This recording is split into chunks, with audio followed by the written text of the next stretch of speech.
کے سارے اکٹھے ہو کر، صرف اکٹھے یہ 4 لوگوں کا ہجوم نہیں ہے، 70,000 ملائکہ نورانی ہجوم، یہ ساتھ میرے نبی رحمت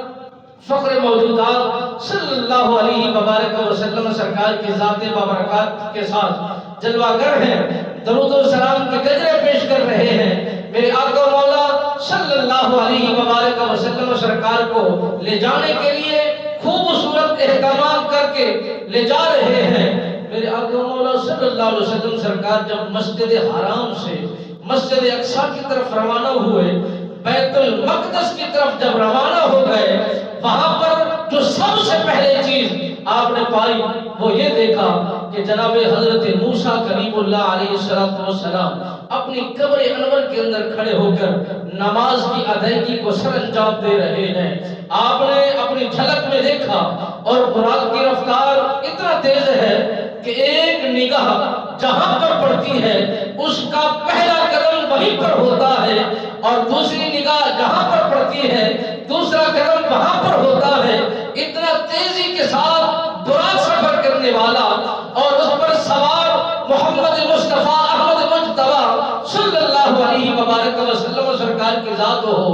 اور قبر انور کے اندر کھڑے ہو کر نماز پڑھنے والے اللہ کے نبی ہو جناب حضرت موسیٰ کلیم اللہ علیہ السلام سرکار ہو، اتنا تیزی کے ساتھ سواری چل رہی ہو اور اتنا طریقے کے ساتھ آپ نے مشاہدہ فرما دیا۔ جب آپ مسجد اقصی میں تشریف لے جاتے ہیں تو کیا دیکھتے ہیں؟ سب انبیاء قطاروں میں کھڑے ہیں اور سب انبیاء درود و سلام کے گجرے پیش کر رہے ہیں، سب انبیاء ایک دوسرے کو مبارکباد پیش کر رہے ہیں۔ نبی رحمت فخر موجودات صلی اللہ علیہ وبارک وسلم سرکار نے ساروں سے مصافحہ فرمایا۔ مصافحہ کرنے کے بعد انہی صفوں کے درمیان بیٹھ جاتے ہیں، اور پھر ابو البشر بھی ہیں اور حضرت ابراہیم خلیل اللہ علیہ السلام سرکار بھی ہیں، سب انبیاء وہاں پر موجود ہیں۔ کسی کو بھی یہ کہا جا سکتا تھا کہ مصلی پر آپ نے کھڑے ہو کر امامت کروانی ہے، نماز پڑھانی ہے۔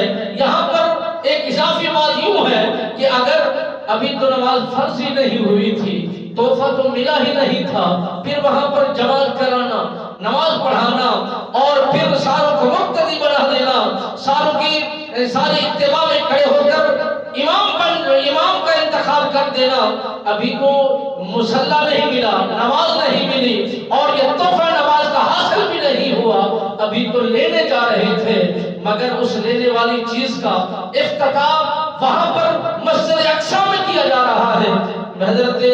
جبرائیل امین پاک فرماتے ہیں ساری زندگی میں نے امامت کرائی ہے، ساری زندگی میں مصلی پر کھڑے ہو کر میں نے پڑھا ہے اور فرشتوں نے سنا ہے، میں آگے کھڑے ہو کر امامت کرواتا، وہ مکبر بن کے تکبیریں پڑھا کرتے تھے، وہ میرے پیچھے کھڑے ہو کر مقتدی بنا کرتے تھے۔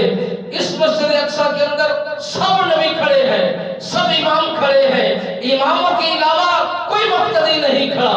اور جس قوم کے اندر جو نبی گیا تو اس قوم کے اندر وہ امام بنے، وہ نبی بن کر گئے، اور جہاں جہاں میرے نبی رحمت فخر موجودات صلی اللہ علیہ وبارک وسلم سرکار سے قبل جتنا بھی انبیاء رسول پیغمبر خدا تشریف لے آتے گئے، نبی بن کے آئے، امام بن گئے اور امامتیں کراتے رہے، لوگوں کو واعظ و نصیحت فرماتے رہے، تبلیغ کا سلسلہ جاری رکھتے رہے۔ وہاں پر سارے نبی وہاں پر سارے امام موجود ہیں، اور حضرت جبرائیل امین پاک نے سب انبیاء کو، سب رسولوں کو، سب پیغمبروں کو بٹھا دیا۔ بٹھانے کے بعد آپ مؤذن بن جاتے ہیں، اذان پڑھتے ہیں، اذان کے بعد نبی رحمت فخر موجودات صلی اللہ علیہ وبارک وسلم سرکار کے دامن مبارک کو تھام کر مصلی پر لے آتے ہیں، آپ سرکار وہاں پر کھڑے ہو جاتے ہیں، اور اس میں یہ بات کیوں نہیں کی گئی کہ حضرت ابو البشر جناب آدم علیہ السلام سرکار کو امامت کے لیے انتخاب کیا جاتا، وہی مصلی پر کھڑے ہو کر امامت فرماتے، وہ نہ فرماتے تو حضرت ابراہیم خلیل اللہ علیہ السلام سرکار فرما دیتے، حضرت عیسیٰ علیہ السلام سرکار امامت فرماتے، حضرت داؤد علیہ السلام سرکار امامت فرماتے، حضرت ہارون علیہ السلام سرکار امامت فرماتے۔ انہوں نے کیوں نہیں امامت پر مصلی امامت پر کھڑے ہو کر اس فرض کو، اس سعادت کو سر انجام دیا، اس میں علماء نے بات کو لکھا ہے۔ وہ فرماتے ہیں کہ حضرت آدم علیہ السلام